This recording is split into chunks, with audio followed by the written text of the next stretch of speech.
Es una situación difícil la que nos trajo hasta aquí, pero nos emociona anunciar la finalización exitosa de la operación de rescate infantil más grande, no solo de la historia de Florida, sino de la historia de Estados Unidos.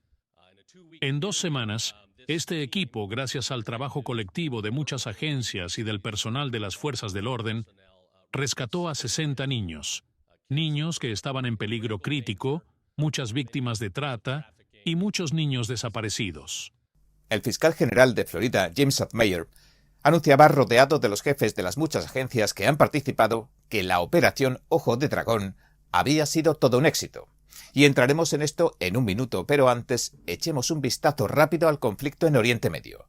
Este fin de semana Estados Unidos destruyó 3 objetivos en Irán en un ataque nocturno que ha desmantelado su arsenal nuclear sin bajas civiles. El secretario de Estado Marco Rubio decía esto hace unas horas después de que Irán informara de que atacó una base estadounidense en Qatar. Esperemos que no elijan ese camino. Esperemos que realmente decidan. Está bien, vamos a negociar porque queremos una solución diplomática y pacífica. Hemos logrado nuestros objetivos. Estamos dispuestos a negociar esto de manera pacífica y diplomática.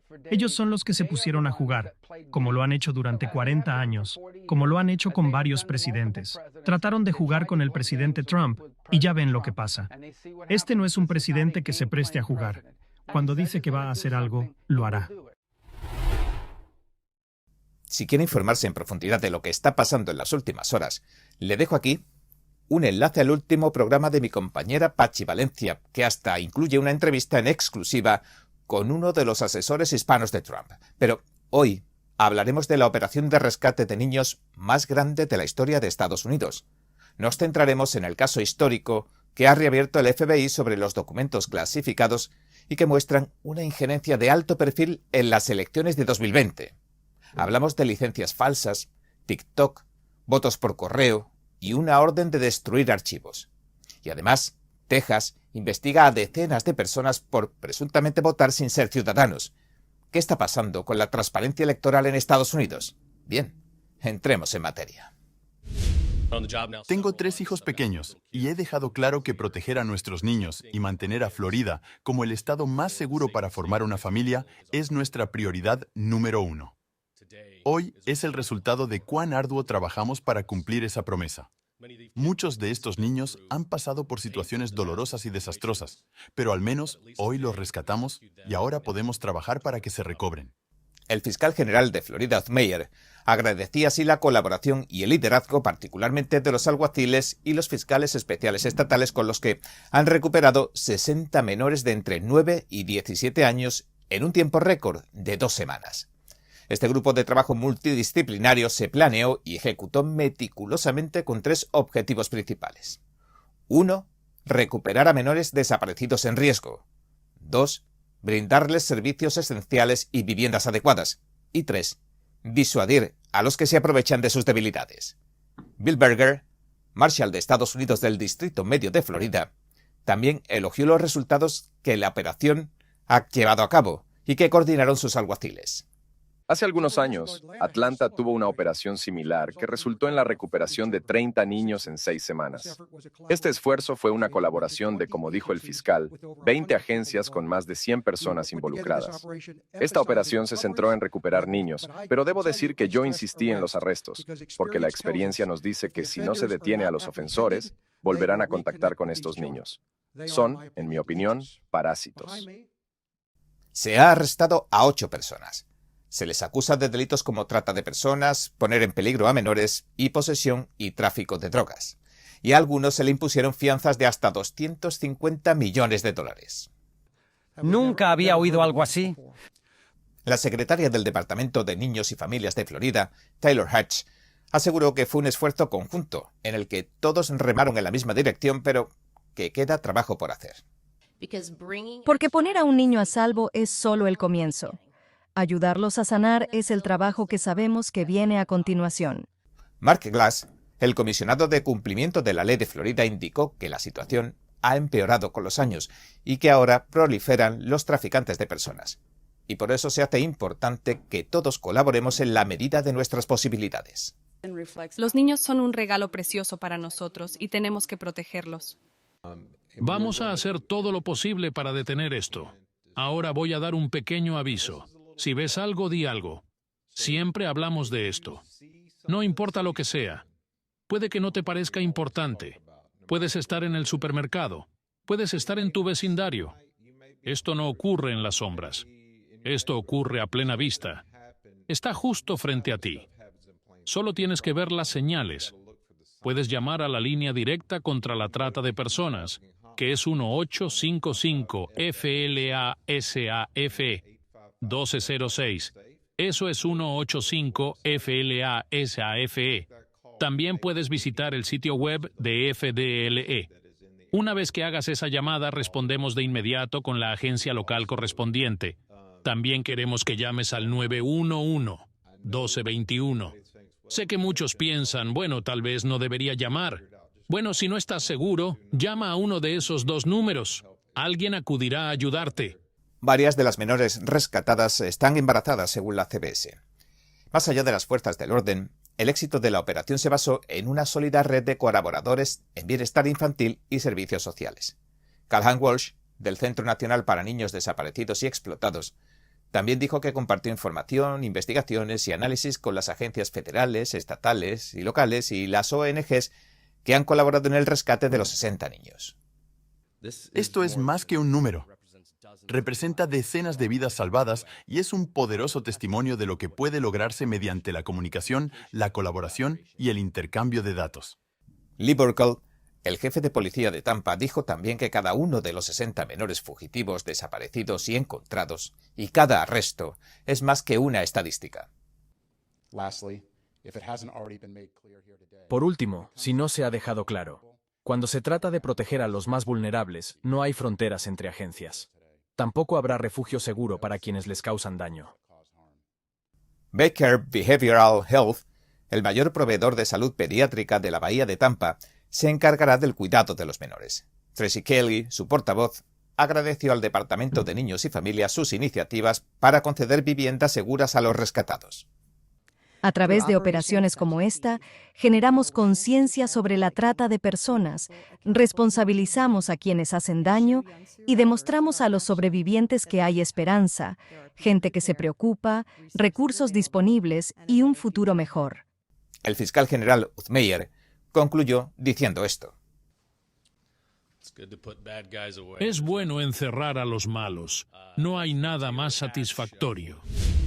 Hace unos días, el director del FBI, Kash Patel, desclasificó documentos relacionados con una presunta injerencia china en las elecciones de 2020 y se los entregó al senador Charles Grassley, el republicano de Iowa. Estos archivos muestran que el FBI en 2020 le advirtió a las demás agencias federales que China estaba enviando licencias de conducir estadounidenses falsas al interior del país. ¿Y a usted? ¿Le parece preocupante que un documento así se haya ocultado por casi 5 años? ¿Debería haberse hecho público antes? El FBI alerta, pero luego silencia. Como decimos, la historia no terminó ahí. Semanas después de esa advertencia, el FBI retiró el informe y pidió que se destruyeran todas las copias, incluso las digitales. El motivo, según el documento de retirada, fue, cito, este informe se retira para volver a entrevistar a la fuente. El texto indicaba también que cualquier referencia futura a la información debía basarse solo en la retirada sustantiva del informe original. Pero la pregunta que surge es, ¿debe una agencia federal tener el poder de ordenar la destrucción de pruebas sin explicaciones claras? ¿Qué decía el informe original? El informe que el FBI quiso eliminar mencionaba lo siguiente. Cito, una subfuente anónima aseguró que varios funcionarios del gobierno chino le dijeron que el régimen había producido miles de licencias de conducir falsas para enviarlas a Estados Unidos. ¿Para qué? Según esa fuente, para que los inmigrantes o los estudiantes chinos pudieran votar ilegalmente por correo. Incluso se mencionó que usaron información privada de TikTok para crear las licencias. Pero, atención, el FBI también aclaró que TikTok no pide dirección física para abrir una cuenta, y no explicó cómo se habría obtenido esa información. ¿Qué hizo el FBI después? En septiembre de 2020, desde la oficina del FBI en Albany, Nueva York, se emitió un segundo informe. Pero poco después se canceló. Ahora en 2025 el director Patel entrega todo al senador Grassley, quien en mayo había exigido esa documentación.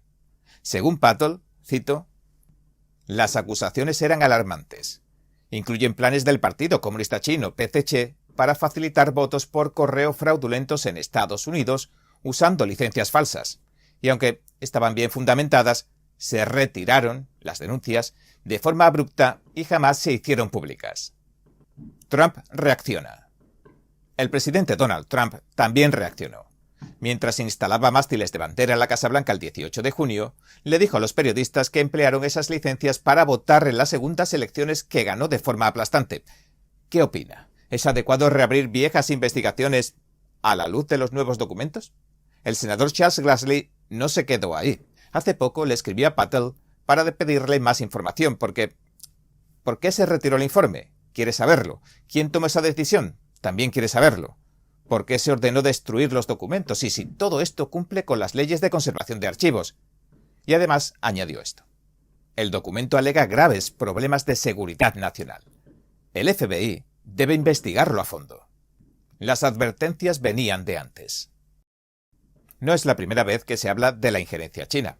En agosto de 2020, Robert O'Brien, asesor de seguridad nacional, dijo en la CBS que China quería que Trump perdiera. En enero de 2021, John Ratcliffe, el entonces director de Inteligencia Nacional y ahora director de la CIA, aseguró que China había intentado declinar la balanza en su favor en las elecciones. Y un informe del Consejo Nacional de Inteligencia de marzo de 2021 también lo mencionó, aunque enfocó más la atención en Rusia. Texas investiga 33 votos ilegales. Y mientras eso ocurre a nivel federal, en Texas se enciende otra alarma. El 17 de junio, el fiscal general de Texas, Ken Paxton, anunció que investiga a 33 personas acusadas de votar sin ser ciudadanos en las elecciones de 2024. Esto es posible gracias a una base de datos federal llamado SAFE, Verificación Sistemática de Extranjeros para Beneficios. Los estados pueden acceder a estos datos después de que Trump firmara una orden ejecutiva este mismo año. Trump endurece las reglas. En marzo, Trump firmó una orden para evitar que inmigrantes ilegales voten. La orden también pide al fiscal general federal que actúe contra los estados que sigan contando los votos después del día de las elecciones, que se demoren. Ken Paxton, fiscal general de Texas, fue claro y dijo esto. Vamos a investigar todo posible fraude electoral. Solo ciudadanos estadounidenses deben decidir nuestros resultados.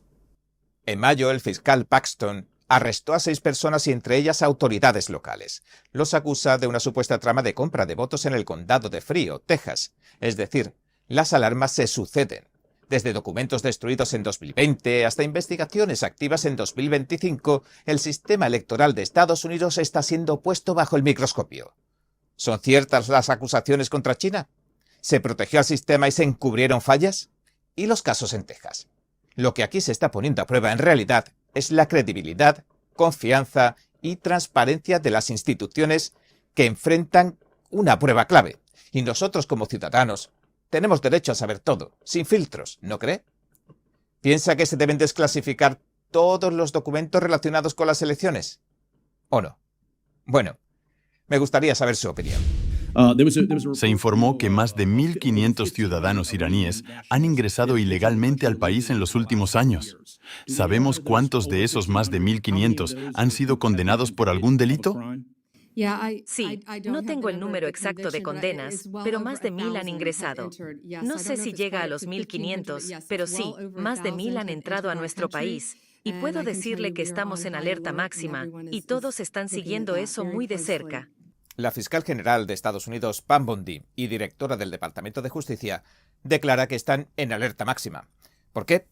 Se teme un atentado iraní en suelo estadounidense después de que el fin de semana Estados Unidos atacara desde el aire el programa nuclear de Irán. Hoy también veremos lo que ha pasado con el nuevo juicio político de Trump y otros asuntos de la actualidad. Y recuerde que estamos en Telegram y en Facebook. Bien, el presidente de la Cámara, Mike Johnson, explicaba así cómo vamos a ver por qué Irán no debe tener armas nucleares.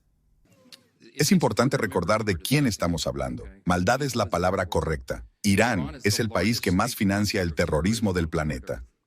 Después de que Estados Unidos atacara el programa nuclear de Irán, este disparó un misil contra una base estadounidense en Qatar, sin consecuencias, según la Casa Blanca, ya que les avisaron de antemano y estaban preparados. Después de eso, Trump pidió un alto el fuego.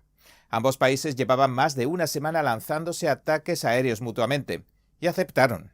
Pero, según Israel, Irán no cumplió su parte y les atacó. Y volvió a romperse. Estos tipos tienen que calmarse. Es ridículo. No me gustaron muchas cosas que vi ayer. No me gustó que Israel atacara justo después de que firmamos el acuerdo. No tenían que hacerlo. Y tampoco me gustó que la represalia fuera tan fuerte. Para ser justos, Israel descargó mucho poder. Y ahora escucho que Israel descargó porque dicen que se violó el acuerdo por un solo cohete, que ni siquiera impactó en ningún sitio. Eso no es lo que queremos, les digo. Y se lo digo, no estoy contento con Israel tampoco. ¿Saben qué es lo que tenemos? Básicamente tenemos dos países que han estado luchando durante tanto tiempo y tan intensamente, que ya no saben ni lo que hacen. ¿Se entiende eso? Y cuando Israel se disponía a devolver otro ataque virulento a Irán como el de las últimas horas, pero multiplicado, el presidente Donald Trump volvió a intervenir. Tenemos noticias de última hora. Todo está bien. Israel se echó atrás. No hicieron esa incursión esta mañana, afortunadamente. Eso fue algo grande. Lo apreciamos. Tenían muchos aviones listos y estaban por hacer algo, y no lo hicieron. Estamos contentos por eso, muy contentos. Así que el alto el fuego está realmente en vigor. Y creo que vamos a mantenerlo así por mucho tiempo. Nunca van a tener un arma nuclear. Aparte de eso, deberían tener éxito. Eso es exactamente lo que llevo años diciendo. No se puede permitir que Irán tenga un arma nuclear. Ahora la oficina de Netanyahu ya le ha respondido. Si quiere saber lo que dijo, le dejo aquí un artículo en profundidad. Y mientras el alto el fuego se mantiene bajo las presiones de Trump, quien dice que no quiere un cambio de régimen, le dejo aquí un artículo detallado si quiere informarse. La fiscal general de Estados Unidos sugiere que el FBI está en guardia. Posiblemente haya células armadas durmientes dentro de Estados Unidos conectadas a los iraníes que entraron por la frontera con México durante la administración Biden. El representante Tony González, un republicano de Texas, le decía esto que vamos a ver a la fiscal general Bondi sobre la presumible amenaza iraní durante una reunión del Comité de Asignaciones de la Cámara. Hay cosas que simplemente no nos cuadran. Veo que el mundo está más incendiado que nunca, ¿verdad? Una vez más, cuando se presentó este presupuesto, éramos una nación en paz, y ahora las cosas han cambiado. Miro esto, y veo que hay una reducción de $645 millones en seguridad nacional y fuerzas del orden, y más de 1.500 puestos menos. Según mis notas, el FBI pondrá en marcha medidas para reducir costos. Los mayores recortes serán en las divisiones de delitos, ciberseguridad, servicios y seguridad nacional. Las investigaciones criminales, operaciones cibernéticas e internacionales del FBI verán reducciones en recursos y financiación en diversas investigaciones y asociaciones. Además, los programas de contrainteligencia, contraterrorismo, detección de amenazas y armas de destrucción masiva también sufrirán recortes. Menciono esto porque, en mi opinión, esos son exactamente los programas a los que necesitamos asignar más recursos y personal. Y no todo se trata de dinero. Como usted mencionó, muchas veces se trata de ser más eficientes con lo que ya se tiene. Me encantaría escuchar sus ideas sobre cómo planean adelantarse a estos posibles problemas. Gracias. Podemos hacer más con menos. Por supuesto, siempre se puede hacer más con más, pero estamos haciendo más con menos. Estamos estableciendo prioridades, reenfocando nuestros esfuerzos, y la solicitud presupuestaria incluye $7.500 millones para seguridad nacional. Además, por eso creo que es muy importante que todos ustedes apoyen el gran y hermoso proyecto de ley. Ese gran y hermoso proyecto de ley nos brinda mucho financiamiento adicional en el Departamento de Justicia para cumplir con nuestra misión. La versión del Senado nos da $11.820 millones. Actualmente, la versión de la Cámara Baja nos da $3.300 millones. Esperamos que lleguen a un acuerdo entre ambas versiones, pero eso realmente ayudaría al Departamento de Justicia a afrontar tanto los problemas que usted mencionó, como muchos otros. De hecho, en 2024, el Departamento de Justicia acusó a 3 personas de un complot de asesinato que se originó en Irán y que apuntaban a Trump y a un periodista antes de las elecciones presidenciales del año pasado. El exdirector del FBI, Christopher Wray, dijo esto que vamos a ver en el momento de la acusación. Los cargos anunciados hoy sacan a la luz los incesantes y descarados intentos de Irán de atentar contra estadounidenses como el presidente electo Donald Trump, otros líderes gubernamentales y los disidentes que critican al régimen de Teherán. Y según el Departamento de Seguridad Nacional, durante el fin de semana el Servicio de Inmigración, el ICE, arrestó a 11 iraníes que se encontraban ilegalmente en Estados Unidos, entre ellos Mehran Makarisaheli, de 56 años, culpable de posesión ilegal de arma de fuego y sentenciado a 15 meses de prisión. Perteneció al cuerpo de la Guardia Revolucionaria Islámica de Irán y tiene vínculos reconocidos con Hezbollah. A un ex francotirador también del ejército iraní, Ribar Karimi, a la espera de ser deportado ahora. Y otro con orden de deportación es Merzad Azadi, condenado por amenazar a un agente del orden público y ser un extranjero en posesión de un arma de fuego. Pero la amenaza iraní también podría llegar desde otro sitio. Un exagente de inteligencia del ejército israelí advierte, según Forbes, que Estados Unidos e Israel deberían prepararse para ciberataques iraníes destructivos. De hecho, se ha acusado en los últimos años a los hackers iraníes de ciberataques importantes. A finales de 2023, por ejemplo, violaron la seguridad de varias plantas de agua estadounidenses. Y Estados Unidos impuso sanciones en 2024 a 6 funcionarios del cuerpo de la Guardia Revolucionaria Islámica. Según la oficial Sanad Yashar, por ahora las operaciones serán rápidas y sucias y provocarán solo interrupciones, pero a largo plazo espera que se vuelvan destructivas y catastróficas. Y mientras el representante de Georgia, Buddy Carter, nomina al presidente Trump para el Premio Nobel de la Paz por el acuerdo del alto el fuego entre Israel e Irán, el demócrata Al Green proponía que se le sometiera a un juicio político por el bombardeo de las instalaciones nucleares iraníes. Al iniciar su guerra ilegal e inconstitucional con Irán, sin el consentimiento del Congreso ni la debida notificación, el presidente Trump actuó en violación directa de la cláusula de los poderes de guerra de la Constitución. Pero la Cámara ponía punto y final al intento de juicio político. Los de su partido, el demócrata, ni siquiera lo secundaron. 128 demócratas votaron en contra. El resultado, 344 en contra y solo 79 a favor del impeachment. On this vote, the yeas are 344, the nays are 79. The motion is adopted. Without objection, the motion to reconsider is laid upon the table. En resumen, la Cámara de Representantes ha rechazado abrumadoramente la petición de juicio político contra Trump por el ataque a Irán. Y mientras siguen las deportaciones masivas de inmigrantes ilegales, México anuncia que no recibirá a los deportados de Estados Unidos. No hemos aceptado ser país tercero. Si hay un migrante que es trasladado a territorio nacional por razones humanitarias, tenemos que recibirlo y enviarlo, si es el deseo de esta persona, a su país de origen. Ahora, Estados Unidos tiene ya acuerdos con prácticamente todos los países para enviar de manera directa a la repatriación a una persona. Entonces no requiere del paso por México. En este periodo, desde el 20 de enero que asumió la presidencia Trump, ¿se han aceptado? Sí, han llegado varias personas que no son mexicanos. En total, a ver si tienes el número. Y lo que hacemos, se recibe como debe recibirse a una persona. Desde el 20 de enero, 65.475 personas han llegado a nuestro país. 59.747 mexicanos y 5.728 extranjeros.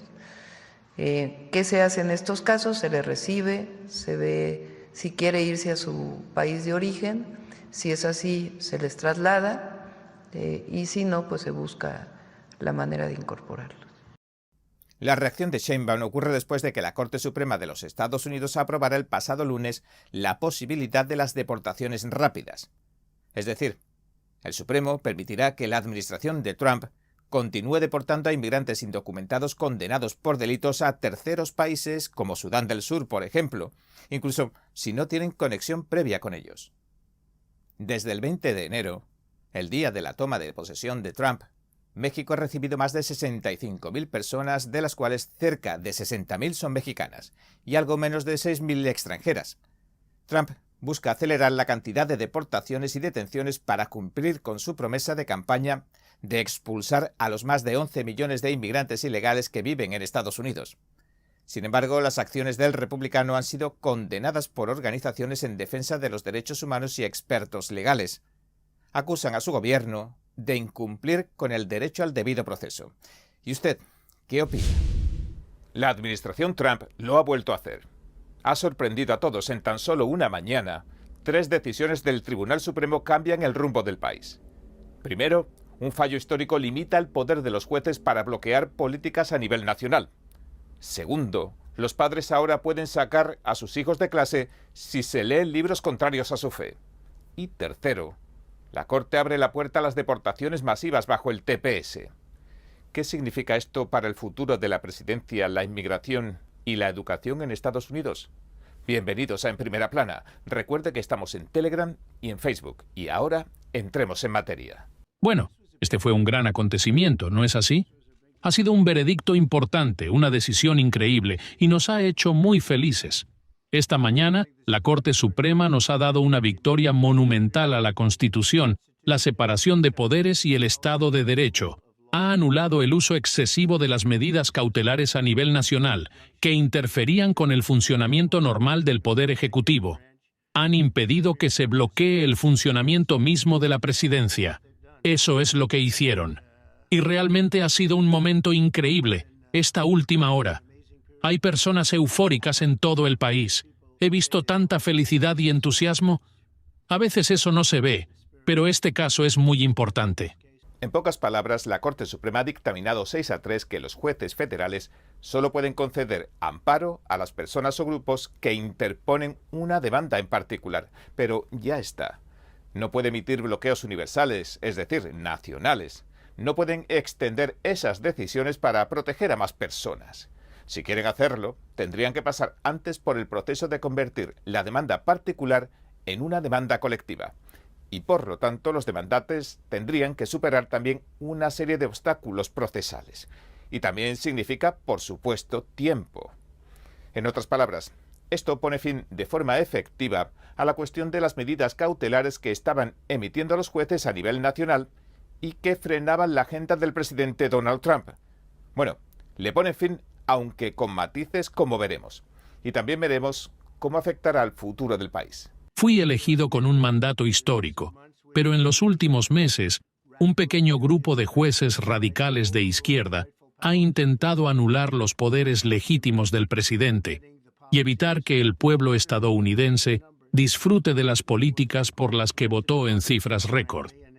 Esto representaba una grave amenaza para la democracia, y en lugar de limitarse a fallar sobre los casos concretos, estos jueces han intentado dictar la ley para toda la nación. En la práctica, esto significaba que si uno solo de los casi 700 jueces federales no estaba de acuerdo con una política de un presidente debidamente electo, podía bloquearla o al menos retrasarla durante años, enredándola en el sistema judicial. Esto fue un abuso colosal de poder, algo que no había ocurrido en la historia de EEUU hasta las últimas décadas, y hemos sido golpeados con más medidas cautelares nacionales que todas las emitidas en el siglo XX. Piénsenlo. Más que en todo el siglo XX, a mí. Estoy agradecido con la Corte Suprema por intervenir y resolver este problema tan grande y complejo, y lo han simplificado mucho. Pero, ¿en qué consiste la decisión del Supremo? Pues permite, parcialmente, que entre en vigor la orden ejecutiva del presidente Donald Trump sobre la revisión de la ciudadanía por nacimiento. La decisión dice que, posiblemente, ningún tribunal reúne tanto poder como para emitir este tipo de órdenes judiciales nacionales. Sin embargo, la decisión 6-3 no ofreció un fallo definitivo sobre si el intento de Trump de limitar la ciudadanía por derecho de nacimiento es constitucional.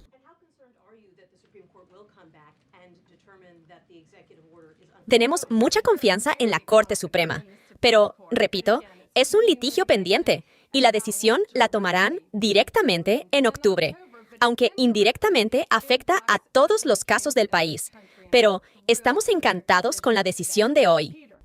Y la decisión más bien se centró en si 3 órdenes judiciales a nivel nacional que bloqueaban esta política debían mantenerse o no. En cuanto a eso, la mayoría del tribunal acordó específicamente lo siguiente. Las medidas cautelares universales probablemente van más allá del poder que el Congreso ha otorgado a los tribunales federales. El tribunal permite suspender partes de las órdenes judiciales, pero solo si esas órdenes afectan a más personas de las que tienen derecho a reclamar. Y más específicamente, el más alto tribunal de la nación dijo que la ley judicial de 1789 no les había otorgado a los tribunales una autoridad tan amplia. Y gracias a esta decisión, ahora podemos presentar inmediatamente solicitudes para avanzar con muchas políticas que se habían bloqueado erróneamente a nivel nacional. Y entre los casos está el de darle fin a la ciudadanía por nacimiento, que ahora toma protagonismo. Eso se pensó para los hijos de esclavos. No se pensó para personas que intentan aprovecharse del sistema, entrando al país de vacaciones. De hecho, se hizo en la misma fecha, exactamente, en que terminó la guerra civil. Se pensó para los hijos de esclavos. Es algo muy claro y evidente, pero esta decisión nos facilita ir hasta el fondo y ganar por fin ese caso, porque cientos de miles de personas están entrando a nuestro país bajo la ciudadanía por nacimiento, pero no se hizo con ese propósito. Escribiendo para la mayoría, la jueza Amy Coney Barrett dijo lo siguiente, abro cita: aunque un tribunal concluya que un gobierno actuó mal, no se justifica que también se exceda en su autoridad. Las jueces Sonia Sotomayor, Elena Kagan y Ketanji Brown Jackson no estuvieron de acuerdo con el veredicto. Escribiendo para la disidencia, Sotomayor dijo que el Tribunal Supremo había abdicado de su papel vital en la lucha por la supervivencia de la democracia. Dijo que Trump se había burlado de la Constitución y que, en lugar de mantenerse firme, la Corte cede. Así que gracias a esta decisión, ahora podemos proceder con muchas políticas que se han bloqueado de forma indebida a nivel nacional, como la ciudadanía por nacimiento, el fin del financiamiento a ciudades santuario, la suspensión del reasentamiento de refugiados, congelar financiamientos innecesarios, evitar que los contribuyentes federales paguen por cirugías transgénero y muchas otras prioridades del pueblo estadounidense. Tenemos tantas. Tengo una lista completa. No los voy a aburrir. La fiscal general Pam Bondi, una pieza fundamental de esta victoria según el propio Trump, dijo que los estadounidenses por fin iban a poder disfrutar de lo que votaron y que los jueces rebeldes, así los llamó, ya no podrían seguir anulando los decretos presidenciales. Jueces activistas liberales han usado estas órdenes para bloquear prácticamente todas las políticas del presidente Trump. Para ponerlo en contexto, hay 94 distritos judiciales federales, pero solo 5 de esos distritos han emitido 35 de las medidas cautelares nacionales. Piénsenlo, 94 distritos. Y 35 de las 40 medidas cautelares nacionales provinieron de 5 distritos liberales de este país. Nunca más. Nunca más. Estas órdenes han bloqueado nuestras políticas desde aranceles, preparación militar, inmigración, relaciones exteriores, fraude, abusos y muchas más. Los jueces han intentado apoderarse del poder ejecutivo, pero no pueden hacerlo. Nunca más. Estas medidas permitieron que jueces de distrito actuaran como emperadores. Vetaron todo el poder del presidente Trump, y eso no se puede hacer. Este ha sido un problema bipartidista que ha durado 5 presidencias, 5 presidentes distintos, pero ha terminado hoy. Los republicanos defienden desde hace mucho que emitir órdenes a nivel nacional judiciales va más allá de lo que permite la Constitución a los jueces, y que pese a su aumento con los años, esta práctica sobrepasa los parámetros que el artículo 3 de la Constitución establece para la autoridad de los tribunales. Sin embargo, y esto es un matiz importante, la mayoría señaló que no se pronunciaba sobre si este artículo 3 de la Constitución que otorga a los tribunales autoridad sobre casos y controversias, incluye que emitan órdenes judiciales a nivel nacional. Gran parte de la opinión de la mayoría, que lideró la magistrada Amy Coney Barrett, se centró en la historia del poder judicial en Inglaterra y Estados Unidos. Aseguró que prácticamente en ningún punto de la historia del país se han empleado órdenes judiciales a nivel nacional.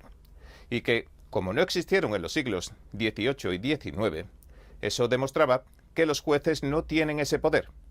La orden ejecutiva de Trump, en torno a la que giraba este caso, es la del derecho a la ciudadanía por nacimiento.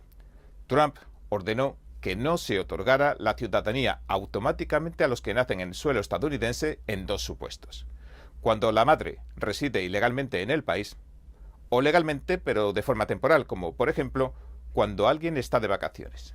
Pero hay un requisito más para que se cumplan ambos supuestos: que el padre tampoco sea ciudadano ni residente permanente legal. Los más críticos dicen que la política de Trump contradice el lenguaje claro de la enmienda 14. Y también una decisión que la Corte Suprema emitió en 1898 llamada Estados Unidos contra Woking Ark. La Corte confirmó que debe concederse la ciudadanía por nacimiento en los Estados Unidos a todo el que nace en el país, incluso si sus padres son inmigrantes.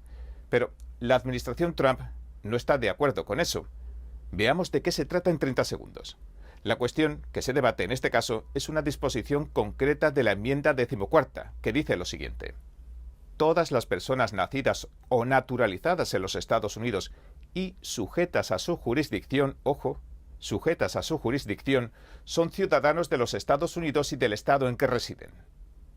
Trump emitió un decreto presidencial que especifica que si no eres estadounidense o naturalizado, no estás, por tanto, sometido a ninguna jurisdicción. Pero todavía se debate en los tribunales. Además, la fiscal general Bondi daba una segunda noticia.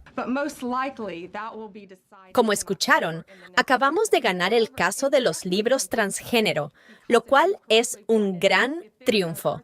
Pero lo más probable es que el tema de la ciudadanía por nacimiento se resuelva en octubre. El fallo de la Corte Suprema, con 6 votos a favor y 3 en contra, en el caso Mahmoud contra Taylor, permite que las familias religiosas no participen en el currículo LGBTQ+ de las escuelas. La Corte ordena que la Junta Escolar avise a los padres cuando haya libros o materiales LGBT que entren en conflicto con su fe. Este triunfo se alinea con la promesa del presidente Trump de proteger las libertades religiosas y fortalecer las familias. A partir de ahora, según el fallo, los padres y no el gobierno tienen la autoridad para guiar la formación moral y espiritual de sus hijos. Las jueces Sotomayor, Kagan y Jackson disintieron. Aseguran que el fallo pone en riesgo la esencia de la educación pública. Según ella, el propósito de la educación no es enseñar a los niños una sola creencia, sino mostrarles una variedad de ideas y puntos de vista que reflejan la diversidad de la sociedad. Pero ahí no acaban los asuntos del día. Y aún se cuenta otra victoria más para Trump. La Corte Suprema acaba de dictaminar que Trump puede deportar a más de 500.000 de venezolanos a los que se les otorgó el estatus de protección temporal, o TPS, bajo el mandato de Biden. También a más de 260.000 haitianos, más de 170.000 salvadoreños, más de 60.000 ucranianos y más de 50.000 hondureños. Y también de miles de países como Nicaragua, Afganistán o Sudán. Un tribunal había frenado la orden de Trump y determinado que las expulsiones debían tratarse caso por caso. La administración respondió. Dijo que se volvería una tarea imposible e interminable y apeló al Tribunal Supremo. Además, a partir de los 2 años, entran en vigor nuevas protecciones para los inmigrantes, dificultando aún más las deportaciones. Solo matizar que este fallo no se refiere a la deportación inmediata de pandilleros bajo la ley de enemigos extranjeros, que también está frenada y se debate todavía en los tribunales, y de la que nosotros, por supuesto, seguiremos informándole fielmente. Recuerda que estamos en Telegram y en Facebook. Bien, el Buró Federal de Investigación, el FBI, calcula que han arrestado a cerca de 450 presuntos depravados infantiles en 2 operativos. Además, Kari Lake, desde marzo, asesora principal de la Agencia de Medios Globales de Estados Unidos, la USAGM, El organismo gubernamental que supervisa medios como Voice of America denuncia algo inaudito. En los últimos 15 a 20 años, esta agencia se ha convertido en un grave peligro para la seguridad nacional. Y entraremos en ese espinoso y asombroso tema en un minuto, pero antes, el subdirector del FBI, Dan Bongino, anuncia que se han rescatado a más de 200 niños en estas 2 últimas operaciones, y especifica esto. La operación Restaurar la Justicia de mayo condujo a la detención de 205 presuntos agresores sexuales de menores, 764 proxenetas y al rescate de 115 niños. Durante la operación Escudo Soteria o Protector, de hace algo más de una semana se detuvo a 244 presuntos abusadores sexuales de menores y se rescató a 109 niños. Esto es solo el comienzo. Si acosas a los niños, iremos por ti, dicen. Bongino, junto a su jefe, el director del FBI, Kash Patel, también decía esto que vamos a ver sobre la primera de las operaciones. Lo que dijiste, dijiste. Si estás lastimando a un niño, si le estás robando su inocencia, vamos por ti. Sí, y cuando toquen a tu puerta, no será Amazon. Seremos nosotros. Este es un trabajo enorme. Y no solo se trata de que destruyen la inocencia. Recuerdo que en la segunda o tercera semana, cuando Kash y yo lanzamos la operación Restaurar la Justicia para sacar de las calles a estos tipos, estos pedófilos, estos animales, les dije a todos en la sala, ¿saben por qué esto le va a importar a Estados Unidos? Porque todos los que estamos en esta sala o somos hijos o somos padres, ¿no? Aquí no hay concepciones inmaculadas, ¿verdad? Amo a Jesús, pero aquí no hay nadie que haya nacido así, ¿cierto? Les dije, por esto importa. Y no solo eso, esto genera crimen generacional, porque muchos niños abusados luego se convierten en abusadores. Les dije, tenemos una oportunidad ahora mismo. Tenemos que hacerles la vida difícil a estos tipos. Y fuimos. Y en un mes los arrestamos. ¿A cuántos? ¿400? Rescatamos a 115 niños. Y eso ni siquiera es el comienzo, porque muchos de esos 400 están hablando. Y la próxima vez que te conectes a esa red, no tienes idea de lo que estamos haciendo. ¿Crees que estás seguro en la dark web? Te prometo que no estás nada seguro. No tienes idea de lo que somos capaces de hacer.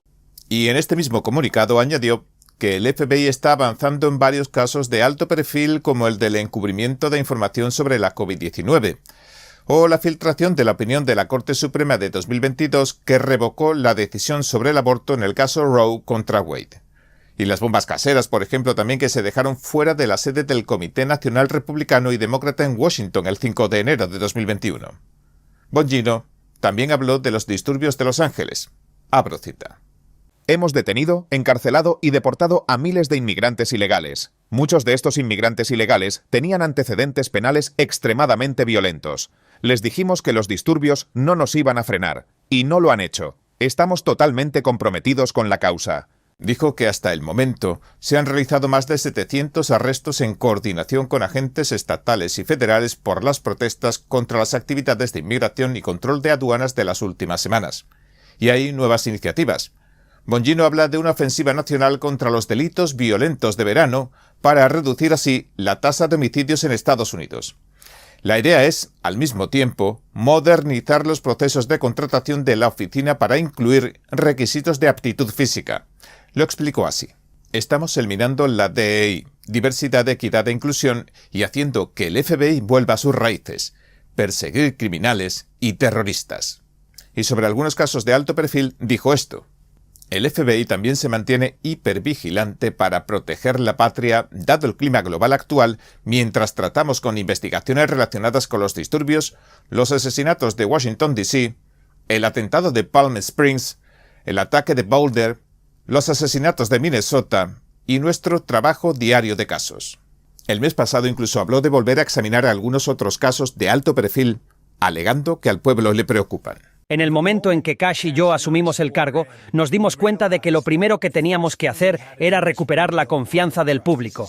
Este es su FBI, no es mío. Les digo a los empleados todos los días, ustedes no son los dueños, ustedes no lo poseen, yo tampoco lo poseo. Es como ser el jardinero central de los Yankees, eso te marca para siempre.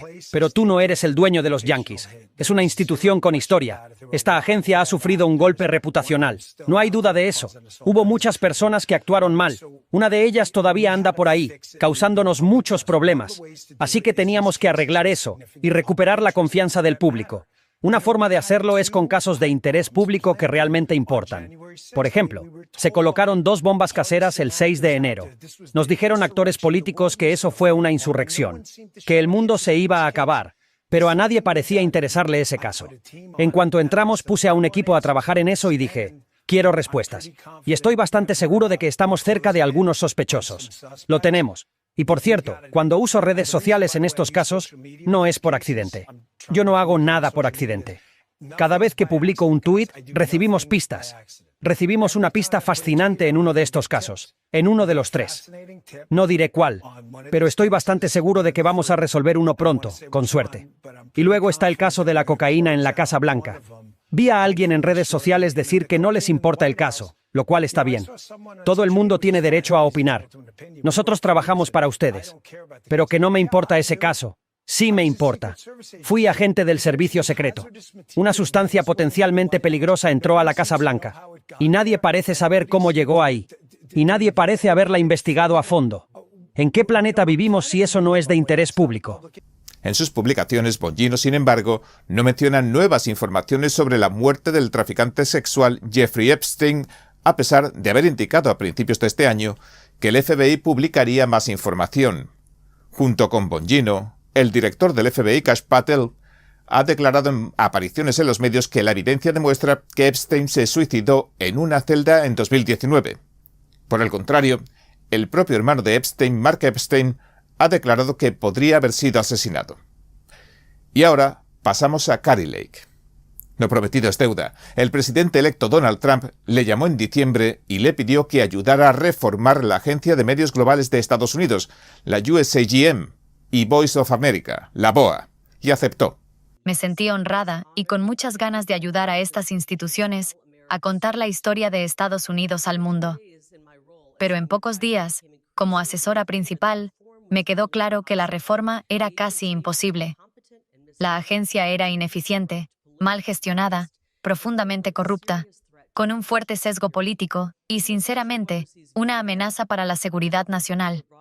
La USAGM supervisa a VOA, la Oficina de Transmisiones a Cuba, y medios financiados con dinero público como Radio Free Asia, Radio Europa Libre, la Red de Medios del Medio Oriente, el Fondo de Tecnología Abierta y el Fondo de Medios Frontline. Pero, en los últimos 15 a 20 años, esta agencia se ha convertido en un grave peligro para la seguridad nacional. Contratan a un número alarmante de extranjeros y hacen controles de seguridad tan deficientes que las agencias de inteligencia revocaron su autoridad para realizar verificaciones básicas. Muchos de sus empleados provienen de países hostiles a Estados Unidos. Entre 2010 y 2020, la Oficina de Gestión de Personal y la Oficina del Director de Inteligencia Nacional advirtieron repetidamente sobre fallos graves de seguridad, pero la dirección de la USAGM los ignoró. Siguieron dando acceso a seguridad de alto nivel a periodistas y técnicos extranjeros, usando documentos falsificados, nombres falsos y números de seguro social falsos. Incluso cuando la administración Trump intentó corregir la situación en sus últimos meses, el gobierno de Biden revirtió esas medidas. La magnitud del problema es enorme. La expresentadora de noticias y candidata al Senado de Estados Unidos por el estado de Arizona aseguró que el gobierno de Trump, en su primer mandato, trató de solucionarlo. Descubrieron que, de 150 personas contratadas sin la verificación adecuada, había 500 más que seguían sin ser localizables. Intentaron reinvestigarlos a todos, pero esos 500 desaparecieron. No pudieron ubicarlos para hacerles nuevos controles. Extranjeros con nombres y documentos falsos, con acceso a información clasificada, están desaparecidos. Eso me quita el sueño. Mi equipo está tratando de localizarlos. Nuestra nueva directora de seguridad está intentando recuperar el control y hacer segura la agencia. El problema es enorme. Pero la cosa no se queda ahí y parece empeorar por momentos. También descubrimos que medios como Radio Europa Libre contrataron personas que acabaron identificando como espías. En un momento, casi contratan a más de 20 espías de un país hostil, pero gracias a una advertencia a tiempo se evitó. Estoy dispuesta a dar más detalles en un entorno seguro. Voice of America, VOA, Ha contratado a personas con vínculos directos con países hostiles. Incluso pagaron a alguien que antes trabajó para medios rusos escribiendo artículos antiestadounidenses, para que siguiera haciéndolo dentro de BOA. En la oficina de transmisiones a Cuba, una persona fue declarada amenaza a la seguridad nacional, pero trabajó allí bastante tiempo antes de que la despidieran. Lake dio una explicación detallada de cómo se llegó a esto en su opinión.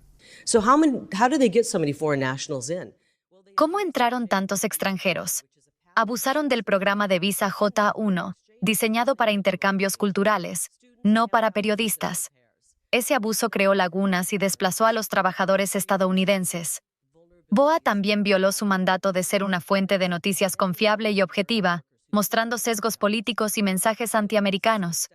Ejemplos: se negaron a llamar terroristas a Hamas, glorificaron a Che Guevara, transmitieron videos pro-Biden y hasta mostraron un gráfico con Trump y una esvástica en el rostro. Y aclaró, tampoco sería apropiado si fuera contra Biden. Eso es totalmente inaceptable. Además, una absurda muralla editorial impide que la dirección intervenga para corregir estos sesgos. También hay mala gestión financiera. Se gastaron $75,000 en un estudio sobre cómo usar Mac para el distanciamiento social, $100,000 para patrocinar un equipo de cricket afgano, $400,000 en pagos de quid pro quo a afiliados africanos de BOA. Así lo escribieron en el presupuesto. $825,000 para un programa musical en Nueva York. $6 millones en un contrato de asesoría que nunca se aplicó. Le cuento esto a la gente y muchos dicen, eso suena a escena del crimen. Y honestamente, ahora sé que lo es. Descubrimos que hay una investigación en curso por llamadas amenazantes hechas desde dentro de BOA contra una congresista. Las llamadas venían desde dentro de la misma agencia. Esta institución está podrida hasta el fondo. El presidente Trump me pidió que ayude a limpiar todo esto. Además, emitió una orden ejecutiva para reducir la agencia a su función legal. Eso es exactamente lo que estoy haciendo. No me importa si me atacan. Vamos a hacer lo correcto por los contribuyentes estadounidenses. Mientras tanto, la secretaria de prensa de Trump, Karoline Leavitt, se dirigía a los medios, pero a los privados, no a los que hemos escuchado antes de Kari Lake, que son los que pagan los contribuyentes estadounidenses. Y Leavitt habló del informe secreto que se ha filtrado a los medios sobre los bombardeos del fin de semana. Parece que la historia un poco se repite. El documento señala que los ataques posiblemente no destruyeron el programa nuclear iraní. Es que es algo que la Casa Blanca asegura que sí pasó. Tan solo era una evaluación preliminar de inteligencia de baja fiabilidad. La propia evaluación decía que nadie más de la comunidad de inteligencia la corroboraba. Y es que la ha cuestionado no solo Estados Unidos, el presidente, el secretario de Defensa, el secretario de Estado, nuestros jefes conjuntos y nuestro general Kane, quien alcanzó un éxito increíble en esta misión el sábado por la noche. También la han cuestionado tanto Israel como Irán. Pero a la CNN no le importó eso. La propia DIA ha salido ahora a decir que este era un informe preliminar y que esta historia de la CNN lo interpretó completamente mal. Pero esa reportera es una oveja y una portavoz de personas a las que no les gusta Donald Trump.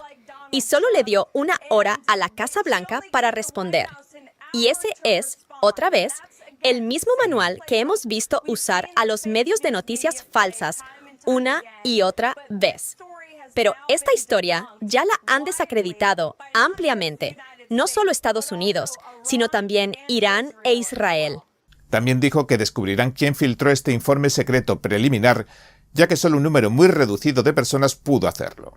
Y haciendo seguimiento a las informaciones que publicamos ayer sobre el estado de alerta máxima en Estados Unidos por el riesgo de atentados de las células iraníes durmientes, les dejo aquí el programa si no lo han visto.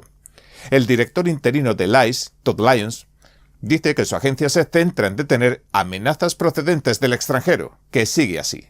Tenemos una lista de varios países de alto perfil que son considerados de alto riesgo, en los que estamos enfocados, y queremos asegurarnos de encontrar a esas personas que llegaron aquí a Estados Unidos sin ningún tipo de verificación, o sin una verificación adecuada, o que ingresaron de forma clandestina. queremos asegurarnos de que estamos protegiendo a los estadounidenses aquí, en suelo estadounidense. Y eso es una de las cosas clave que está haciendo AIS, prevenir estos incidentes antes de que ocurra algo grave. ¿Y usted qué opina? La Corte Suprema dictamina en una decisión de 6-3 que los estados pueden dejar de financiar a la multinacional Planned Parenthood. ¿Qué significa esta decisión? ¿Cómo respondieron tanto los republicanos como los demócratas? ¿Y qué consecuencias podría tener para Planned Parenthood y para millones de pacientes? Bien, entremos en materia. La Corte Suprema falló esta mañana que Carolina del Sur puede considerar que Planned Parenthood no es un proveedor de salud cualificado, lo que significa que ya no podrá recibir fondos de Medicaid. ¿Tiene la Casa Blanca alguna declaración sobre esta decisión? ¿Y apoyaría el presidente una ley, independientemente, en el Congreso para retirarle los fondos a Planned Parenthood a nivel federal, en lugar de dejar que cada estado lo decida? Bueno, sobre esa posible ley, dejaremos que el presidente se pronuncie cuando corresponda. Pero en cuanto al fallo de la Corte Suprema, el presidente siempre ha dicho que los estadounidenses no deberían verse obligados a ir en contra de su conciencia o de su libertad religiosa al tener que pagar abortos con sus impuestos. Y nos alegra que hoy la Corte haya fallado en esa dirección. Vamos a desglosar paso a paso todo esto. El juez Neil Gorsuch escribió la opinión mayoritaria del Tribunal Supremo. Este veredicto del más alto tribunal de la nación revierte la decisión previa del Tribunal Federal de Apelaciones. En un fallo que trazó líneas ideológicas, la mayoría conservadora tomó una postura clara. Determinaron que la ley federal no permite que los proveedores de salud ni los pacientes demanden a ningún estado porque viola las disposiciones del Medicaid. Y en concreto no se les puede demandar aunque impida que los pacientes del Medicaid elijan a su proveedor de salud preferido. Y aquí hay que matizar que aunque el caso no se centra en el aborto, se seguía de cerca porque un fallo a favor puede provocar que más estados expulsen a la multinacional de su Medicaid. De hecho, Missouri, Arkansas, Mississippi y Texas ya han retirado a Planned Parenthood de las redes estatales de Medicaid, según informó la propia organización. El Medicaid es un programa federal estatal que ofrece cobertura de seguro médico a los estadounidenses de bajos ingresos. El caso surge después de que la Corte Suprema dictaminara en una apelación separada, Marion County contra Talevsky, en junio de 2023, que los afiliados al Medicaid tenían derecho a demandar cuando los funcionarios estatales violan sus derechos. La peticionaria en este caso, Eunice Medina, es la directora del Departamento de Salud y Servicios Humanos de Carolina del Sur. Aunque la empresa demandada, Planned Parenthood, es un importante proveedor de servicios de aborto, también ofrece otros servicios como control de natalidad y pruebas de embarazo. El caso se remonta a julio de 2018, cuando el gobernador de Carolina del Sur, Harry McMaster, firmó la Orden Ejecutiva 2018-2021. Dijo que el Estado tiene una sólida cultura y una larga tradición de protección y defensa de la vida y la libertad de los niños por nacer. Si no existe el derecho a la vida, entonces ¿qué clase de vida hay? ¿Qué derechos existen si no se reconoce ese derecho elemental, fundamental y profundo a la vida? Estamos aquí para proteger eso. Algunos de nosotros lo hacemos por nuestro juramento, otros por nuestra fe, otros por nuestro sentido del bien y del mal, y algunos simplemente por el deber de proteger la vida. Pero todos compartimos ese deber, como estadounidenses y como ciudadanos de Carolina del Sur, proteger la vida por encima de todo.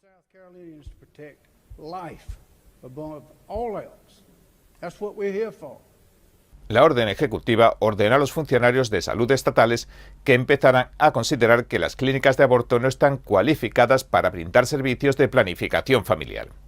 La orden también requería que los funcionarios rescindieran los acuerdos con las clínicas y rechazaran sus solicitudes en el futuro. A la directiva le siguió una ley estatal que prohíbe que se empleen los fondos estatales para financiar abortos.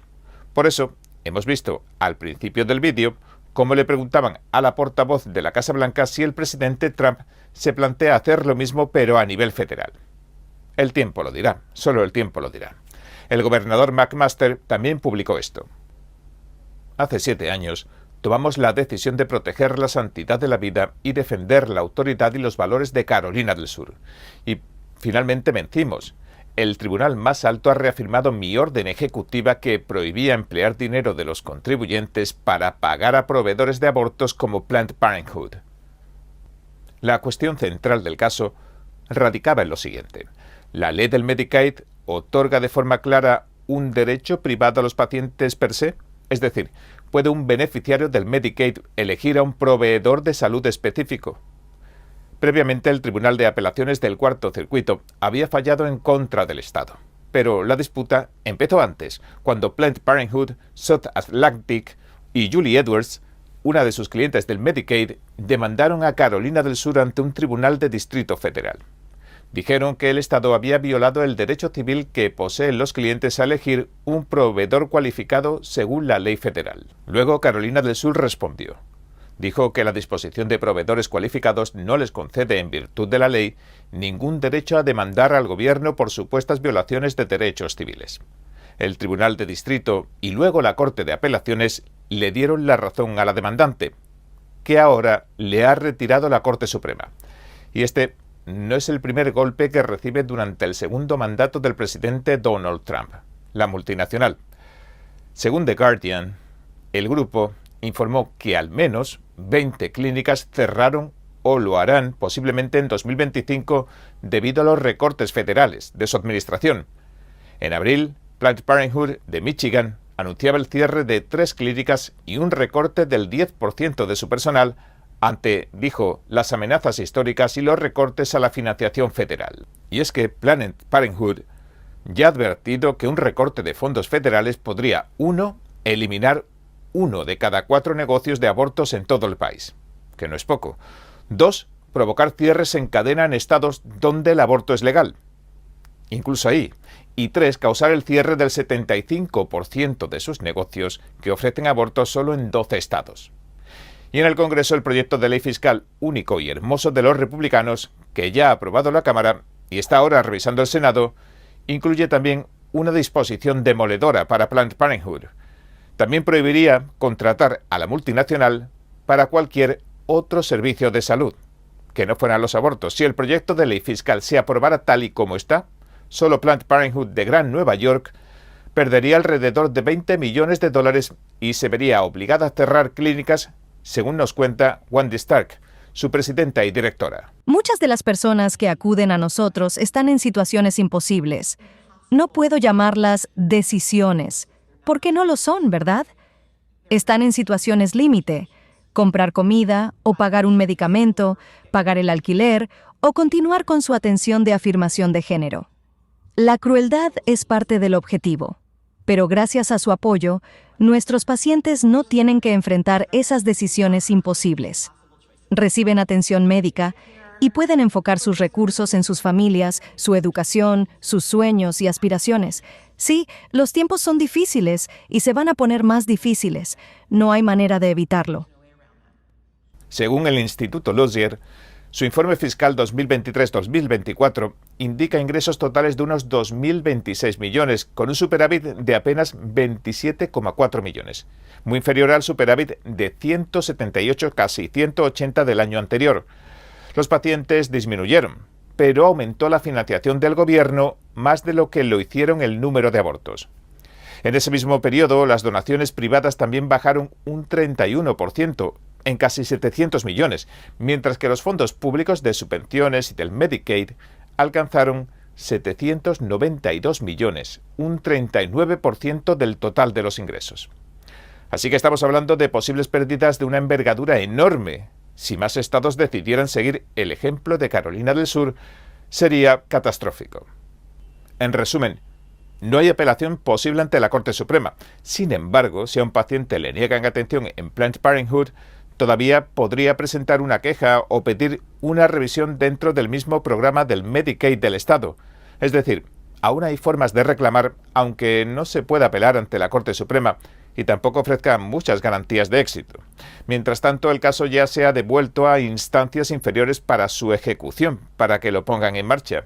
Y algunos esperan que el Congreso intervenga y apruebe una ley federal que excluya definitivamente a Planned Parenthood, considerando que no es un proveedor cualificado de atención médica.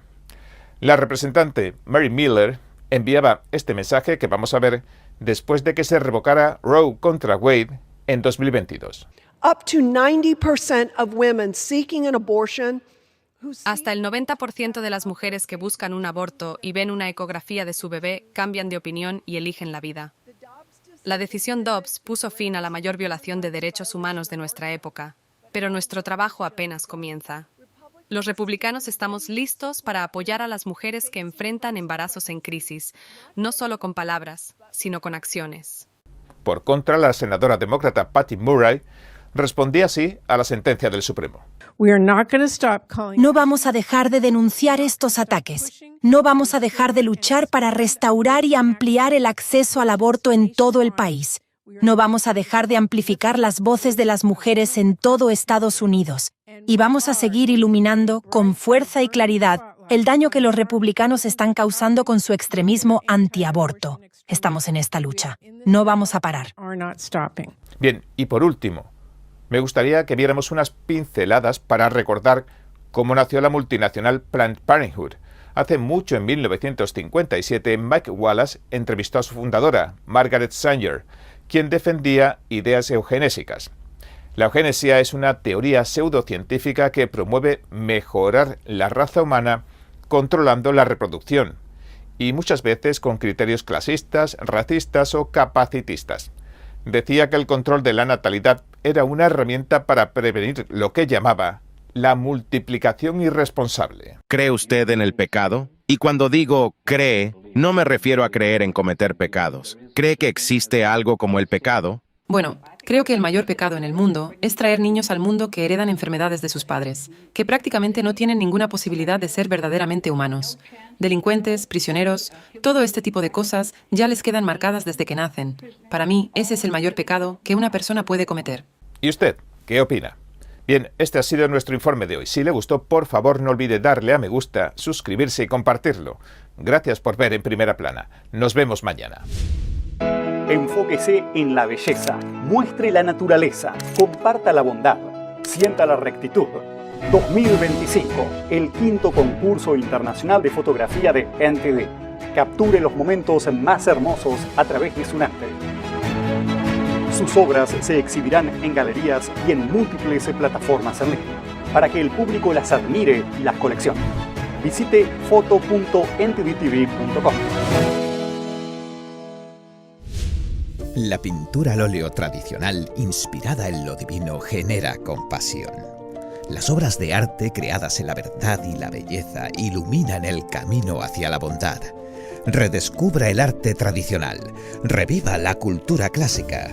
Cordialmente invitamos a pintores al óleo de todo el mundo a participar en el 7º concurso internacional de pintura figurativa de NTD, una celebración del realismo clásico. Visite oilpainting.ntdtv.com.